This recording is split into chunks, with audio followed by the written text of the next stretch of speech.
Ayan. So yung aming i-spray mga farmers ay ito, Gold Rush. Tapos si Armure fungicide. Wow. Ito po ay mga gamot natin pang kondisyon sa ating palay.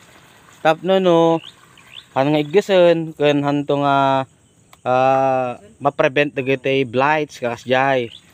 So ito mga farmers, itong Gold Rush, ang nakalagay po dito ay 250 to 750 ml per hektar. Pero ang ang sukatan ko po ay yung sa may Prebaton. Ito po kasi mga farmers ay eksaktong 60 ml. Ayan, so ito po isang timpla sa 16 liters. Yan, isang sprayer po, isang ganito. Yan, ito po siya. Tapos itong Armure naman mga farmers ay 25 ml ang nilalagay ko. Pero yan, syempre hindi yan eksakto. Dahil hindi naman natatansya ng maayos minsan. Ayan, ito ito isa gamot po ata ng mga bata. Yan, may mga ano po dyan, tatak. So yun po yung aming pagtitimpla mga farmer.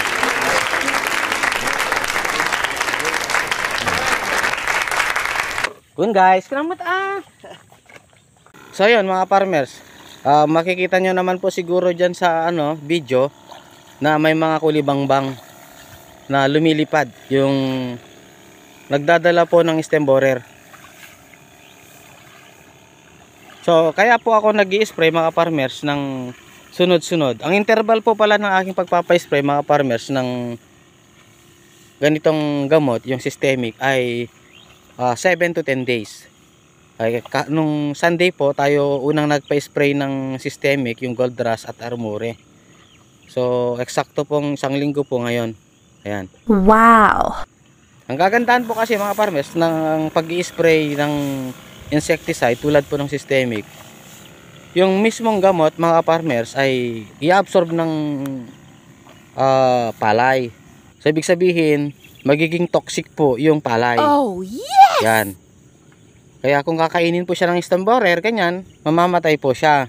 So yung problema po natin mga farmers sa ating dangaw na binabanggit po ng mga nagbas sa akin, yung ganitong stage mga farmers, apply na po natin. And then kapag ka malapit na po talagang lumabas, parwaran na bunga na, ayan, hindi po yan kakainin ng mga insekto dahil may nga po siya, may gamot. Nice. Kaya pagdating po ng yung kalakasan po niya na agparwar, What? ay hindi ko po talaga yan ini-sprayan mga farmers. Dahil yan po yung stage na napaka-sensitive po ng palay.